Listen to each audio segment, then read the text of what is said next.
Hi hello नमस्कार. स्वागत आहे तुमचं वैशाली लाईव्ह अँड किचनमध्ये. सकाळचे 6 वाजलेले आहे. बाहेर पाणी वगैरे शिंपलं आणि बघा बाहेरचं वातावरण किती छान आहे. 6 वाजले तरी सूर्याचं किरण बघा आलेलंच आहे आणि ऊन तर इतक्या लवकर येते की विचारूच नका.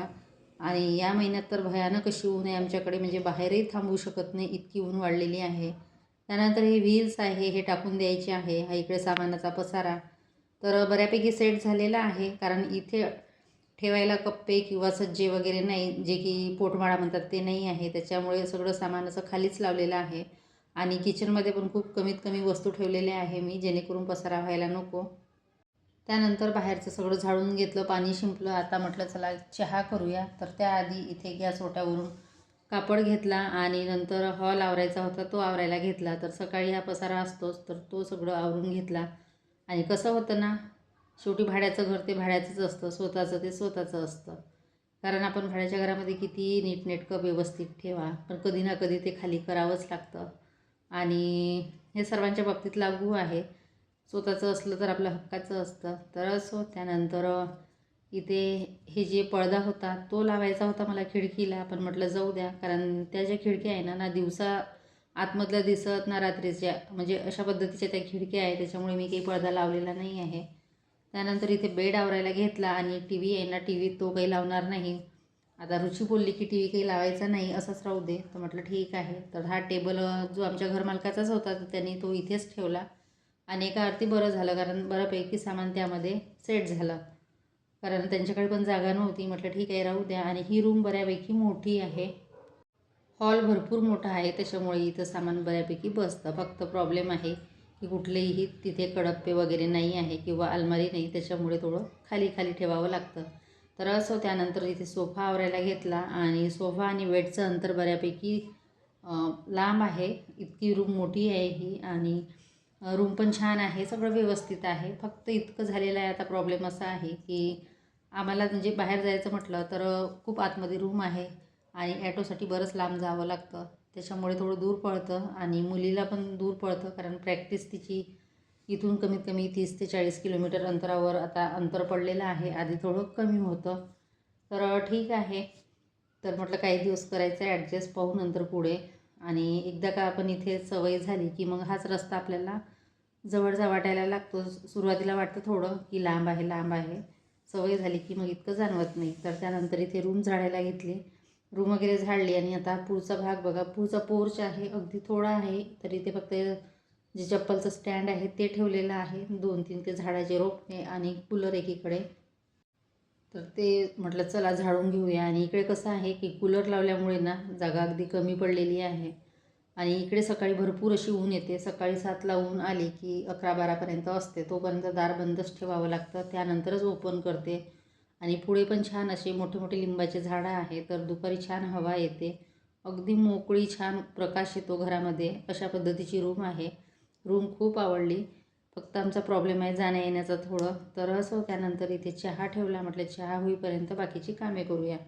तर एकीकडे चहा ठेवला आणि आता बऱ्यापैकी थोडं म्हणजे सवय होत आलेली आहे या जागेची आणि भराभरा म्हणजे कामं पण आटोपतात. नाहीतर सुरुवातीला 1-2 दिवस तरी वाटतं की कुठे काय ठेवायचं काय नाही, हाच प्रश्न असतो. त्यानंतर इकडे बघा पाणी शिंपलेलं अजून काही सुकलेलं नाही आहे.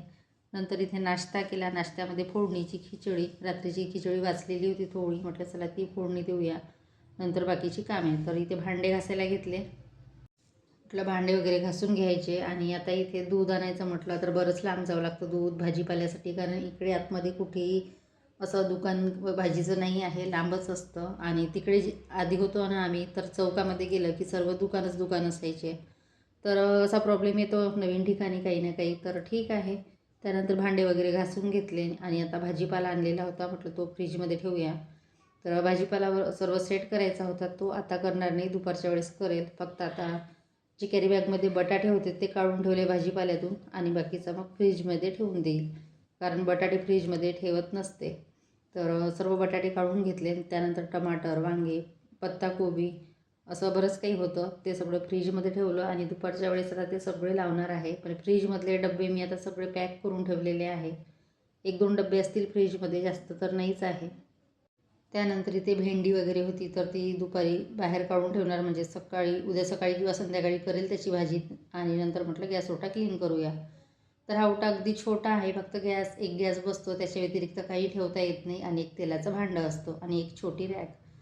तर छोटं असल्यामुळे थोडं वापरायला हे होतं, तर ठीक आहे. त्यानंतर इथे ही डस्टबिन होती. आणि एक चांगलं आहे की इकडे कचरेवाला 1 दिवसानंतर येतो, म्हणजे हा प्रॉब्लेम नाही आहे कचऱ्याचा, काही कुठे टाकायचा प्रश्नच नाही. 1-2 दिवसांनी तो येतोच. त्यानंतर सगळे कामं आटोपले. म्हटलं चला आता स्वयंपाकाची तयारी. तर एकीकडे भात लावणार आहे आणि बटाट्याची भाजी. वरण वगैरे काही करणार नाही आज. आणि आता वाजलेले आहे 11:30. तर इकडे म्हणजे 11पर्यंत मला बाहेरचे सगळे कामं आटपून घ्यावे लागतात, नाहीतर मग भरपूर अशी ऊन येते. म्हणजे 12लाच पूर्ण ऊन येते इकडे मागच्या साईडला. तर इथे ही सकाळी नाश्त्यामध्ये केलेली होती मटकीची उसळ, तर ती काढून घेतली. आणि त्यानंतर आता म्हटलं ही घासायला टाकून देऊया. तर उसळ काही रुचीला आवडत नाही, तर तिच्यासाठी मी खिचडी केलीच होती आणि आमच्यासाठी उसळ. तर असं सकाळपासून 2-3 भाज्या किंवा नाश्त्याचं होतंच. त्यानंतर दुपारचं जेवण, संध्याकाळचं, म्हणजे बरंच असं 2-3 प्रकारचं होत असते. तर त्यानंतर हे सगळं काढून घेतलं. आता म्हटलं भाजी करायची आहे. तर बटाट्याची भाजी सुकी करायचा विचार केला, तर पुन्हा विचार केला, म्हटलं भात आहे तर वरण लावावं लागलं असतं, म्हणून मी ती पातळच करणार आहे. आणि आता या रूमपासून पण एक मंदिर आमचं अगदी जवळ आहे, 2 मिनिटाच्या अंतरावर. म्हणजे संध्याकाळी तिथे जाऊन बसू शकतो. मंदिर नाही म्हणता येणार, आश्रम आहे तो. पण वातावरण इकडे छान आहे. झाडं वगैरे असं हिरवं वातावरण आहे आणि अगदी थोडं गावात असल्यासारखं वाटतं. पण मस्त मोकळं वातावरण आहे. लहान मुलं भरपूर असे खेळायला इकडे खाली आहेत. आणि असं हे वाटत नाही की नवीन ठिकाणी आपण आलो तर काहीतरी म्हणजे चुकचुकल्यासारखं इतकं जाणवत नाही. छान वाटतं. उलट म्हणजे असं घरी आल्यासारखं वाटलं थोडंफार. फक्त एवढं आहे की ॲडजस्ट व्हायला थोडा वेळ लागतो, म्हणजे की घरामध्ये म्हणा सामान हे ते लावण्यामध्ये. तर असं त्यानंतर इथे सगळं भाजीचं कट करून घेतलेलं आहे. आता जेव्हापासून रूम बदलवली तेव्हापासून काही भाजीपाला आणलेला नव्हता, तर आज आणला. कारण फ्रीज बंदच होता 2 दिवस. त्याचा काय प्रॉब्लेम झाला माहिती नाही, तो चालू होत नव्हता. त्याच्यामुळे मग मी काही भाजीपाला आणून ठेवला नाही. आणि इकडे किचनमध्ये कसं खूप गरम होते, त्याच्यामुळे असं खाली ठेवताच येत नाही. भाजी करायला घेतली, नंतर लक्षात आलं की तिखट संपलं, त्यामुळे कांदा लसूण मसाला वापरावा लागला. आणि तिखट करायचं होतं, तर त्यात मिक्सरचं भांडं दिसत नव्हतं. म्हटलं ते आता शोधावं लागेल, कारण मी बरेच ते भांडे बांधून वरती सज्जावर ठेवले आहे. तर त्यातले मला काही काही भांडे काढावे लागतात, तर 1-2 दिवसांनी ते पण काढून घेईल. त्यानंतर इथे भाजी वगैरे फोडणी दिली, दुपारचा स्वयंपाक झाला. आणि नंतर बघा इथे मुंग्याचा खूप त्रास आहे. भरपूर अशा बारीक बारीक मुंग्या होतात. झाकण कितीही फिट्ट लावलं ना तरी याच्यामध्ये मुंग्या जातातच. इथे गूळ होता, तर खूप अशा मुंग्या झालेल्या होत्या. गूळ आणि किसमिस होतं, मनुका. तर ते मी थोडा वेळ ठेवलं बाहेर आणि यातल्या मुंग्या सगळ्या काढून घेतल्या. तरी पण काही ना काही त्या 1-2 आहेतच. 1-2 असल्या की मग बऱ्याच वाढतात मुंग्या. जिकडे तिकडेच आहे त्या रूममध्ये, कितीही पुसलं तरी त्या दिसतातच. त्यानंतर इथे भाजी फोडणी दिली, म्हणजे व्हिडिओ मागे पुढे झाला थोडा. तर इथे बटाट्याची भाजी केलेली आहे. थोडी सुकी भाजी काढून ठेवली, कारण चपात्या होत्या, तर रुचीला चपातीसोबत सुकी भाजी पाहिजे असते.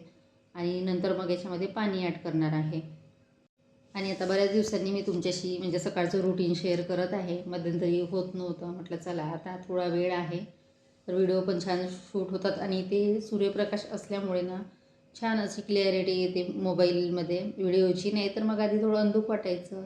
पण जेवढा म्हणजे रूम मोकळी असली ना तेवढं छान असते. त्यानंतर बघा हे पुढचं वातावरण, मस्त असे झाडं आहे लिंबाचे, खाली गाड्या असतात तिथे. तर असं माझं आजचं छोटंसं रुटीन होतं. आवडल्यास लाईक करा, शेअर करा आणि सबस्क्राईब करायला विसरू नका. भेटूया नेक्स्ट व्हिडिओमध्ये. Bye bye.